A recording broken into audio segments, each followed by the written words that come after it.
시청자 여러분 안녕하십니까. 5월 19일 시사정담 시작하겠습니다. 시청자 여러분, 각종 비리 횡령 의혹이 쏟아지고 있는 정의기억연대와 윤미향 비례대표 당선자에 대한 감싸기를 해온 여권과 민주당의 기류가 엄중하게 주시한다는 쪽으로 급격히 악화되는 양상을 보이고 있습니다. 통합당은 정의연과 윤미향 당선자에 대한 국회 국정조사를 요구하고 나섰습니다. 서성교 건국대 초빙 교수님 나오셨습니다. 네, 서 교수님. 네, 안녕하세요. 여권의 기류가 최근에 상당히 변하고 있다. 이런 것들이 이렇게 눈에 띄게 드러나는 것 같아요. 그러니까 여권의 기류가 변한다는 것은 결국 여론이 너무 악화되고 있는 그런 반증 아니겠습니까? 그래서 5.18 40주년 기념식 창섭차 강주에 내려간 이낙연 전 총리, 기자들이 그 문제에 대해서 이야기를 하니까 좀 아주 달리 이렇게 얘기를 했더라고요. 예. 이낙연 전 총리는 이번에 서울 종로에서 당선되면서 대권 후보 1위지 않습니까? 네, 그렇죠. 강력한 여권의 대권 후보가 여론의 상황을 잘 알고 있고 엄중하게 보고 있다. 엄중하게 보고 있다는 것은 굉장히 심각한 상황이라는 거죠. 그리고 당과 어떻게 할지 깊이 상의하고 있다는 거거든요. 심도 있게 상의한다는 것은 무슨 잘하라고 상의하는 건 아닐 거 아닙니까? 예, 이제는 아마 민주당에서 결단을 내려야 할 시간이 다가오고 있고, 그 전에 아마 윤미향 당선자가 본인이 스스로 거취를 결정할 수도 있지 않을까, 그런 현재 분위기입니다. 그러니까 이낙연 지금은 당선자 신분입니다만은 강훈식 수석 대변인이라든가 또 박범계 의원도 여권 내 기류를 잘 아는 분들 아닙니까? 그런 분들도 과거와는 좀 다른 이런 입장 표명을 하고 나섰어요. 예. 박범계 의원도 사실 그 친문재인 핵심 의원이지 않습니까? 그렇죠. 이분이 뭐 생각 또 발언을 드러낸다는 것은 여권의 핵심층에서 상당히 고민을 하고 있고, 고민을 한다는 것은 곧 결단이 임박했다라고 볼 수 있습니다. 그렇게 봐야겠죠. 예, 박범계 의원도 이제 여론 지형이 좋지 않다. 당에서 그냥 본인의 소명, 해명, 검찰 수사만 기다리기에는 아마 어려운 상태로 갈 수 있다. 그래서 당에서 결단을 해야 될든지 아니면 본인이 스스로 거취를 결정하든지 해야 된다. 이런 쪽으로 분위기가 잡혀가고 있습니다. 그동안 여성 의원들 있지 않습니까? 김상희 또 남인순 의원 등 이런 분들이 적극적인 윤미향 당선자 감싸기에 나섰는데 요즘에는 또 발을 쑥 빼는 것 같아요. 예. 취지에 공감한다는 뜻이지 그런 비리라든가 횡령 의혹까지를 공감하는 건 아니다는 쪽으로, 그렇게 당의 기류, 여권 내 기류가 바뀌고 있는 것에 대한 아주 반증이라고 봐야겠죠. 예, 초기에는 이제 이게 윤미향 당선자와 정의와 기억연대의 일부 회계 문제, 즉 횡령과 배임 정도인데 이 정도는 그동안에 위안부 할머니를 위해서 활동해온 취지를 봤을 때 사소한 문제일 수 있다. 그렇죠. 이렇게 가다가 2단계에서 국민적 의혹이 커지니까 이거를 친일 반일 프레임으로 했단 말이에요. 그래서 공격하는 촉을 이 친일 프레임이다. 그래서 특히 이번에 경남에서 당선된 김두관 당선자가 초기에 적극적으로 방어를 하고 나왔었는데요. 5월 7일 날 이용수 위안부 할머니가 처음 기자회견을 하면서 선금을 할머니들을 위해서 쓴 적이 한 푼도 없다. 이렇게 기자회견을 하니까 김두관 그 당선인이 12일 날 페이스북에서 정의연과 윤미향을 응원합니다. 친일 반인권 세력이 최후 공세를 하고 있다. 이런 정치 공세화 시키면서 프레임을 이렇게 만들었거든요. 예, 그렇죠. 그거에 대해서 의혹이 더 불거지고 커지니까 아무래도 이 친일 반일 프레임이 작동을 안 하고 이제는 윤미향 그다음 정의연의 어떤 비리와 부정과 부패 혐의로 몰아가면서 조금 민주당에서 털어내게 하는 것 아니냐, 그런 생각이 들고요. 그 다음에 그 민주당의 뭐 당원이 뭐 한 200 몇십만 된다고 그러는데 그 중에서 이제 핵심 당원이 권리당원이라는 게 권리당원이죠. 있어요. 그게 예. 지금 알려지기는 한 8, 90만 명 예. 된다고 이야기하고 있는데 권리당원들이 이제 글을 올리는 게시판이 있는데 그 게시판에 올라오는 글들이 보면 윤미향과 더불어 민주당이 폭망할 거냐, 네. 시간을 끌면 더 큰 화를 입는다, 양정숙, 윤미향 이런 사람들을 공천한 것에 대해서 책임을 져야 한다 이러면서 빨리 정리하기를 요구하는 당원들의 네. 글들이 많아지고 있거든요. 그런 것 같아요. 예, 그렇게 본다면은 지금 이게 뭐 회계 단순한 처리 부정 문제가 아니라 윤미향 당선자의 딸 유학 자금 문제, 또 아파트 구입하면서 그 자금 출처의 불확실성 문제, 또 말 바꾸는 도덕성 문제, 또 제일 핵심적인 것은 결국은 안성 쉼터를 쉼터. 고가에 매입해가지고 저가에 팔았단 말이에요. 헐값에 팔아버린 거죠. 그냥. 그러니까 예를 들어서 기업에서 위안부 할머니들을 위해 가지고 편안한 안식처를 만들어 달라고 해서 지정기금을 기탁을 했는데 이거를 정말로 실질적으로 효과 있게 효용성 있게 잘 못 썼단 말이에요. 예. 그래서 이제는 도덕성 문제를 떠나가지고 법적인 문제로 비화되고 있고 아까 말씀하신 대로 통합당에서는 국정조사까지 요구하고 있으니까 큰 정치 쟁점화되니까 본인과 민주당으로서는 굉장히 곤혹한 처지에 처해 있습니다. 그러니까 당초는 회계상의 오류 내지는 누락 정도 아니겠느냐. 그쪽 사람들이 전문가들도 아니다 보니까 또 자기들끼리 이렇게 운영하다 보니까 좀 미스가 있을 수 있다 이런 생각을 가졌는데 말씀하신 대로 안성 쉼터 7억 5천만 원 그 당시 그 시세가 한 4억 분이 안 됐는데 그렇게 줬다는 거고 팔 때 또 4억 2천에 팔아먹고 이러니까 이게 뭐냐. 거기다가 이제 자기 그 수원 아파트 이런 부분도 뭐 2억 2,600만 원을 현금으로 바로 샀더니 시민운동하던 사람이 무슨 돈이 있어서 그렇게 샀겠느냐 그런 의혹들이 잇따라 제기되면서 여권 내 기류가 이건 아니네. 단순한 무슨 회계상의 오류나 실수로 잘못된 것이 아니다는 인식들이 확산이 되고 우리 국민들 사이에서도 이건 횡령 아니냐. 아직은 뭐 의혹입니다만은. 그런 여론이 급격히 지금 높아지고 있지 않습니까? 그러니 뭐 여당인들 더 이상 닥치고 감싸기는 할 수 없는 그런 상황인데 오늘 또 보니까 김경률 전 참여연대 집행위원장이 있었지 않습니까? 그분이 그때 조국 사건 때 탈퇴를 했었죠. 조국의 여러 가지 문제점들을 지적하면서. 근데 정대협이 2015년부터 2019년까지 그렇게 이런 공시 내용들을 보니까 돈을 많이 늘어간 것으로 또 나왔어요. 그러니까 정대협은 2018년에 정의기억재단이었습니다. 그거에 이제 합쳐가지고 정의기억연대로 이렇게 명칭을 바꿨는데 정대협은 또 지금도 있어요. 정의기억연대도 있고. 그래갖고 여기저기서 같이 또 국고 뭐 지원금이나 이런 거 타내고 있는데 최근에 2015년부터 2019년 그 한 4, 5년간에도 돈을 뭐 1,000만 원, 뭐 1억 억대의 돈이 지금 누락돼 있다는 거예요. 예. 아까 말씀하시는 김경률 씨가 회계사 아닙니까? 회계사. 아유, 뭐 알아주는 회계사죠. 예. 그래서 장부가 다 공개가 안 되었지만은 본인이 2015년부터 2020년까지 약 한 5년 동안에 수입한 거, 지출한 것만 단순 계산해 보니까 한 2억 6천만 원이 사라졌다는 겁니다. 그러니까요. 근데 2억 6천만 원 중에 이제 대부분은 국고 보조금도 있을 거고요. 그 다음에 기업이 낸 후원금도 있을 거고요. 또 일반 국민들이 된 모금도 있을 겁니다. 그러면은 이 정의기억연대, 뭐 정대협은 결국은 피해를 가장 많이 받았던 위안부 할머니를 위해서 써야 되는 거거든요. 그건 직권이만큼 썼죠. 쓰기는 썼어요. 쓰기는 뭐 일부 썼는데 어떤 경우에는 조금 쓴 것도 있고 어떤 경우에는 안 쓴 것도 있고 여러 가지가 많습니다. 결국은 뭐 2%를 안 넘어요. 보니까.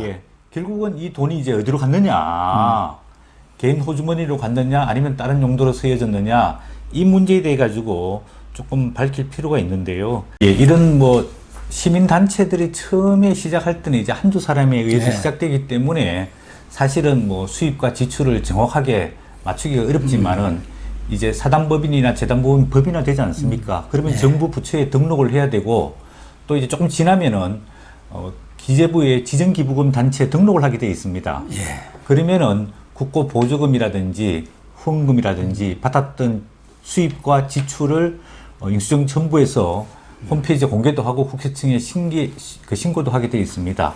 그런데 이제 정의기억연대 정대협은 어쨌든 간에 할머니를 위한 굉장히 순수한 시민단체로 시작했기 때문에 훨씬 더 투명하고 깨끗하게 해야 되는 것 아닙니까? 아, 그럼요. 그리고 이분들이 이제 대부분 소위 말하는 운동권 출신들이 많은데 예.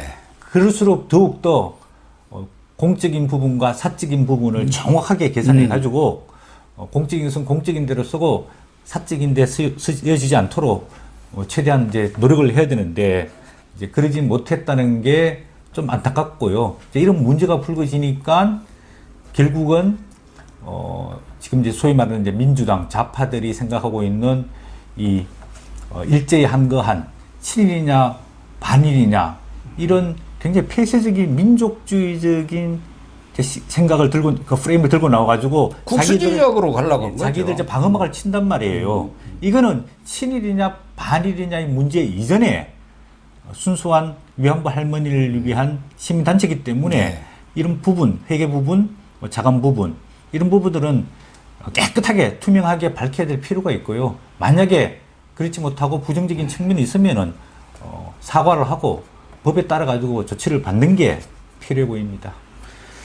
그러니까 윤미향 당선자라든가 정의기억연대가 위안부 할머니들을 위한 사업이었고 그것이 문재인 정부 들어서 특히 이런 친일, 반일 이런 프레임으로 가면서 철저한 감사라든가 그런 회계감사 이런 것들을 좀 안 했던 것 같아요. 뭐 거기서 무슨 일이 있겠느냐. 설마 위안부 할머니들 그 어려우시고 그 한 많은 분들을 위한 사업인데 무슨 비리라든가 부정이라든가 이런 것이 있으리라고 상식적으로 보면 생각을 할 수가 없는 거 아닙니까? 예. 그런데 윤미향이는 그걸 잘 활용해서 자기 사익도 지우고 지금까지 나타난 혐의를 보면은 예. 그리고 국회의원 빠지까지 단 거예요. 이게 예. 권력기관화가 돼버리고 윤미향 혼자 운영하는 이 성역이 돼버린 거라니까요. 이런 것들이 왜 이제야 밝혀지는 건지 참 이해가 되지 않습니다. 그러니까요. 이제 이 사회복지공동모금회에 이제 소위 말하는 지정 기부금이 있습니다. 예, 그거는 굉장히 엄격하게 집행이 됩니다. 예를 들어서 뭐 현대중공업이나 뭐 A기업이나 B기업이 돈을 기부금을 내면은 이 기부금은 어느 단체에다가 주게 돼 있고요. 그렇죠. 그러면 그걸 이제 사업개혁 용도 이런 걸 다 제출해가지고 은밀하게 심사를 하고 그 다음에 그 사후에도 사업의 목적을 제대로 달성했는지 다 검사를 받고 조사를 하게 돼 있습니다. 여기도 보면은 2012년 9월에 현대중공업이 사회복지공동모금회에 10억을 지정 기부를 했습니다. 예, 맞아요. 그리고 정대협에서 당시에 2013년 9월 안성쉼터를 7억 5천만 원에 매입을 했는데 그 직후에 사회복지공동모금에서 현장 점검을 나갔는데 보니까 너무 부실하단 말이에요. 예. 그리고 용도에 맞게끔 잘 사용도 안 되고 있고 그래가지고 경고 조치를 일단 했는데요.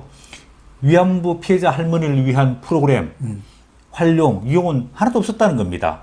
펜션으로 해서 자기들끼리 와서 집회하고 소주 마시고 단합대 과자 먹고 그랬다는 거 아닙니까? 그래서 사업 평가는 이제 A, B, C, D, F 이렇게 5단계로 주게 돼 있는데 사업 목적을 달성 못했기 때문에 C 등급을 맞았어요. 그리고 이게 지정기부금 문제는 나중에 영수증과 그다음에 회계상부를 잘 정리해 가지고 사회복지공동모금회를 또 보고를 하고 사회복지공동모금을 통해서 현대중공업 원기부금 기탁자에도 다 보고를 하게 돼 있습니다. 예, 예. 근데 회계자료가 뭐 부실해서 F를 맞았다는 거예요. 뭐 영수증이 없더란 거 아닙니까? 1억 한 몇 천만 원은 그냥 완전히 비어버리더라는 거예요. 우리가 대학교에서도 학점을 F를 맞게 되면은 그럼요. 낙지 아닙니까? 우리 뭐 쌍권총 많이 차고 그랬죠 옛날에 그러면- 운동하다가. 대학을 졸업을 못 하든지 아니면은 재수강을 해야 되는 거 아닙니까? 아니면 다른 과목을 들어서 벌충을 해야 되는데 왜 이런 등급이 이게 2015년 아마 16년에 이렇게 C 등급, F 등급을 맞았는데 4년 동안에 왜 공개가 안 되고 발표가 안 되고 이렇게 감시 감독이 소홀했는지 이런 부분도 조금 좀 살펴볼 필요가 있다고 보입니다. 그러니까 윤미향 당선자가 그걸 독점적으로 운영하면서 성역화된 것 아닌가 이런 생각이 들고 이제 특히 이제 문제가 되는 것은 그 10억 원을 받아가지고 원래는 마포에 자기들 그 박물관도 있지 않습니까? 전쟁과 뭐 여성 인권 박물관도 있고 예. 그 지역에 이제 정대협 사무실도 있고 그 근처에 또 연남동에 저 교회에서 기부해 갖고 진 또 그 할머니들 쉼터가 있습니다. 예. 그러면 당연히 새로 만들 필요도 없지만 새로 쉼터를 만든다면은 마포에다가 해야 하는데 여러 편의상으로 볼 때 예. 그때 윤명이는 마포에는 10억 원짜리 이렇게 집을 구할 수가 없었다 말하자면은 그 쉼터를 그래가지고 그 지방으로 내려갔다는 건데 오늘 아침에 조간들 보면은 넘쳐났다는 거 아닙니까? 2013년이면 지금부터 7년 전이지 않습니까? 예. 그 당시에 10억을 가지고 이런 뭐 건물 조그만한 거, 뭐 주택 조그만한 거를 예. 마포에서 살 수 없었다라고 하는 것은 제가 보기에 변명이 되지 않고요. 만약에 10억 가지고 그런 쉼터를 하나 사기를 조금 부족했으면은 다른 데다가 또 뭐 기부금을 조금 더 부탁해서 받을 수도 있지 않습니까? 예. 우리가 이런 예. 위안부 할머니를 위한 쉼터 마포에 여러 가지 또 그 건물들도 있고 또 센터들도 있고 하니까 그러면 뭐 예를 들어서 2억이 모자라면 2억을 더 기부금을 받아가지고 아니면 자기들이 객출해가지고 그게 쉼터를 마련하면 될 터인데 서울에서 2시간 걸리는 안성 그 산자락 밑에 교통도 불편하고 거리도 멀고 왜 거기다가 쉼터를 마련하게 되고 뭐 구입하게 됐는지 그리고 그 과정 속에서 이번에 뭐 안성 국회의원 당선자인 뭐 이규민 씨가 뭐 소개했다는 이야기 듣는데 예. 어떤 이규민 목적으로- 씨는 남편 윤미향 남편하고는 또 과거 운동권 좌파죠. 예. 그 그래서 뭐 NL 그 운동을 같이 했던 사람들 아닙니까? 정말로 위안부 할머니 쉼터를 위해 가지고 그 먼 안성에다가 쉼터를 마련하려고 했는 건지 아니면 다른 목적과 또 용도가 있었던 것 아닌지 의심해 볼 수밖에 없습니다. 또 거기서 멀지 않은 광주에도 불교에서 아마 조계종인가에서 예. 만든 나눔집이 있습니다. 예. 그러니까 구태여 또 그렇게 쉼터를 만들 필요가 없는데 거기다 온 것은 수원 집하고 가까워 가지고 그쪽에 쉼터를 마련한 게 아닌가 하는 생각도 들고 하태경 통합당 의원 같은 경우는 위안부 할머니들의 쉼터가 아니라 윤미향 쉼터를 만든 거 아니냐 뭐 이렇게 좀 비난을 하기는 했어요. 예. 그 남편도 이제 뭐 수원에서 뭐 신문을 하고 있고 또 수원 그다음에 시민신문 뭐 대표를 하고 있대요. 아까 말씀하신 이제 이규민 씨도 안성에서 뭐 신문 네. 인간 신문을 하고 있고 아마 그 안성 뭐 이쪽이 이분들이 주요한 활동 무대에 무대. 있지 않을까 그런 상상을 해본다면은 자기들이 활동하는데 필요한 뭐 좋은 쉽게 말하면 아지트 이런 걸 하나를 마련하려고 그랬던 거 그렇다고 아니냐. 봐요. 거기서 집회도 오고 무슨 단합대회도 오고 MT도 오고 MT도 하고 아 뭐 좋잖아요. 교육도 하고 뭐 예. 이렇게 할 수 있는 용도로 했을 그런 개연성도 없지 않아 보이고요. 그 다음에 그동안 이제 활용한 내용을 보면은 위안부 할머니들이 쉬게 한 프로그램들이 거의 없었었고, 거기 방문한 사람들도 없었었고, 이용수 할머니도 안성 쉼터 그런 거 처음 있는지도 몰랐다는 거 아닙니까? 그러니까. 그러니까 그 생존에 계신 위안부 할머니들은 내 피값으로 그 쉼터를 만든 거 아니냐. 정말 분통이 터진다. 뭐 이런 말씀을 하셨더라고요. 예. 그런데 이런 정도의 무리를 빚었어요. 이번에는 경우는 이 국회가 21대가 시작되기도 전에 이 당선자들이 지금 말썽이 많습니다. 양정숙 당선자도 그렇고 또 최강욱이는 뭐 입만 열면 또 사고를 치고 있고 예. 뭐 이런데 어쨌든 본인은 이 부분에 대해서 심심한 사과를 표한다. 그렇게 하면서도 이제 사퇴는 의원직, 사퇴는 할 수 없다. 내가 의정활동을 통해서 내 능력이라든가 실력이라든가 위안부 할머니들을 위한 그런 사업을 지속적으로 해나가겠다. 뭐 그런 뜻을 표명을 했더라고요. 예, 사실 이제 시민운동이라는 것은 이제 법적인 이전에 훨씬 더 높은 도덕성을 견지를 해야 되는 거 아닙니까? 네. 그러면 본인의 사적인 문제와 또 정의기억연대 공적인 문제에서 문제가 불거지게 되면은 본인이 그냥 심심한 사과를 할 일이 아니고 당연히 사퇴를 하는 게 당연한 수순이죠. 왜냐하면 대한민국의 국회의원이란 것은 비례대표도 물론 마찬가지고 국민을 대표하는 기관이지 않습니까? 그러면 일반적인 국민이 봤을 때 저런 분이 나를 대표하는 국회의원이겠구나라고 합리적으로 수긍이 돼야 되는데 과연 윤미향 당선자가 비례대표 국회의원 되는 것에 대해서 얼마나 많은 국민들이 동의를 하겠습니까? 사실 비례대표는 이게 지역구가 없기 때문에 전 국민을 대표하는 거라고 볼 수 있지 않습니까? 그렇죠. 그런 측면에서 본다면은 윤미향 당선인 국회의원 되는 것에 대해서 찬성하는 국민이 지금 얼마나 있을까?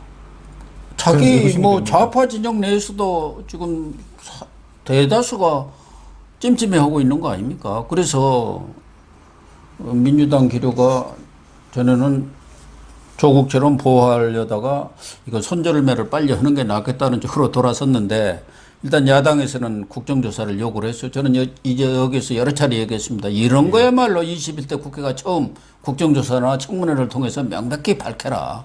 꼭 이 정의기억연대 말고도 다른 그런 유사한 이런 시민사회단체들이 많은데 이번 기회에 그런 일이 없도록 철저하게 법도 국정조사도 하고 법도 만드는 게 좋겠다. 뭐 그런 얘기를 제가 했는데 잘한 거 아닙니까? 예, 그렇게 해야 됩니다. 당연히. 국회는 이제 국민을 대표해 가지고 특히 국민의 세금이 지출되는 곳, 뭐 그게 정부 부처든 산하기관이든 시민단체든 국민의 세금이 목적과 취지에 맞게끔 쓰여졌는지 그 원래의 목표를 제대로 효과적으로 효율적으로 달성을 했는지 감시 감독하는 게 국회의 뭐 주요한 기능 중에 하나지 않습니까? 그런 측면에서 봤을 때 이거는 뭐 당연히 사퇴를 하지 않으면은 국회에서 국정조사를 해야 되고요. 지금 이제 일부 시민단체에서 검찰에 이제 고발을 한 상황이지 않습니까? 그 단체 이름이 보니까 사법시험 준비생 모임, 짧게 말해서 사준모라는 단체인데 사법시험 지금 폐지되지 않습니까? 근데 이분들이 이제 그동안에 오랫동안 법률을 공부해 왔을 거 아닙니까? 그런 측면에서 보면은 이 윤미향 당선자, 그 다음에 뭐 정의기억연대 문제가 많다. 그렇게 해가지고 피해자 쉼터 너무 고가에 매입하고 너무 헐값에 팔았다. 이 문제. 윤미향 당선인과 정의연 관계자 한 34명을 고발했는데 뭐 업무상 배임, 기부금품법 위반, 뭐 보조금법 위반 및 사기죄 혐의로 이제 고발을 했는데 뭐 서울 서부지검에서 접수를 해서 곧 수사에 착수하니까 본인이 비례대표 국회의원 당선인 또 국회의원으로서의 책임을 질 거는 빨리 지고 그 다음에 법적인 문제는 사법적으로 온당하게 이렇게 법에 의해 가지고 조치를 받는 게 필요하다고 보입니다. 그러니까 국정조사를 한다든가 뭐 하더라도 본인이 사퇴하지 않는 한 국회에서 어떻게 달리할 방법은 없지 않습니까? 뭐 윤리에 올려봤자 그거 징계된 적도 없고 결국은 윤미향 당선자가 자진 사퇴하든가 아니면은 방금 말씀하신 대로 검찰 수사를 통해서 횡령, 배임, 비리, 착복 여부에 대해서 명확하게 규명을 하면 되는 거예요. 그래서 지금 서부지검에서 들어갔기 때문에 저는 이런 때 윤석열 여서 좀 어렵기는 합니다만은 좀 특별 지시를 했으면 좋겠어요. 이거 국민 제국을 받는 사안이니까 자고 우면하지 말고 제대로 좀 수사해서 너희들이 명확하게 밝혀라. 이럴 때 특별 지시 한번 하시면 또 윤석열 총장이 또 국민들로부터 쫙 지지가 올라올 텐데 좀 뭐 어떻게 알면은 연락 좀 해주세요. 저는 개인적으로 몰라가지고. 21대 국회가 5월 30일부터 임기가 시작되지 않습니까? 그러면 사실 이런 분들이 국회의원 되는 거를 국민들이 용납하지 않을 것 같은 생각이 들거든요. 그럼요. 그러면 5월 29일까지 수사를 해가지고 결론을 내려가지고 이거 뭐 허기로 맘만 먹으면 금방 하는 겁니다. 그러면 이제 예를 들어서 이 고발인 조사하고 고발인들이 자료를 다 내면 그거에 따라 가지고 윤미향 당선인하고 그 다음에 정의연 관계자들 한 30여 명 하나하나 순서대로 불러가지고 사실관계 조사하면은 이거 뭐 수사라는 것은 금방 할 수 있습니다. 그 세 가지 아니겠습니까? 하나 한다면은 성금이라든가 기부 국고지원금을 횡령했느냐 문제 하나. 예. 하나는 개인 계좌로 돈에 대해서 착복했느냐. 예. 쉼터, 고가 매입, 헐값 매각하는 과정에서 뭔가 뒷돈, 예. 뭐 커미션을 받아서 어떻게 챙겼느냐, 누가 챙기든 간에 그런 세 가지만 넣으면 되는 거예요. 예, 맞습니다. 그래서 뭐 검찰에서도 빨리 수사에 착수하겠다 그러니까 가능하면은 21대 국회 임기 전에 수사를 끝내서 법에 따라서 뭐 예를 들어서 지금은 혐의 상황이기 때문에 문제가 없으면은 그냥 무혐의로 그냥 정리를 하면 되는 거고, 문제가 있으면은 문제에 따라서 뭐 구속이든 불구속이든 기소 처리를 빨리 해서 앞으로는 이런 일들이 좀 재발하지 않도록 이렇게 좀 검찰이 좀 단호하게 수사를 했으면 좋겠습니다. 이 문제는 국민들한테도 마음의 상처를 주고 또 국가적인 망신 아닙니까? 이 위안부 문제는 우리나라 문제만 아니고 뭐 미국, 유럽, 뭐 동남아시아가 여러 나라에서 관련된 문제고 다 관심이 있는 사안이기 때문에 정말 검찰이 빨리 결론을 내려줬으면 하고요. 네, 시청자 여러분, 지금 민주당 측에서도 그동안 이 윤미향 당선자 문제를 놓고 조국이냐 양정숙이냐 어느 쪽이냐를 이렇게 판단을 하는 과정에서 다소 혼선이 있었습니다만은 최근 여러 가지 드러나고 있는 비리 의혹을 보면서 일단 양정숙 당선인과 같은 선상에서 손절매를 하기로 이렇게 방향이 잡힌 것 아닌가 하는 생각이 들면서 민주당도 이 부분에 관해서는 정말 앞장서서 진상을 규명하고 단호하게 조치를 취하는 그런 일이 일어나기를 기대를 합니다. 오늘 방송 마치겠습니다. 시청해 주셔서 감사합니다.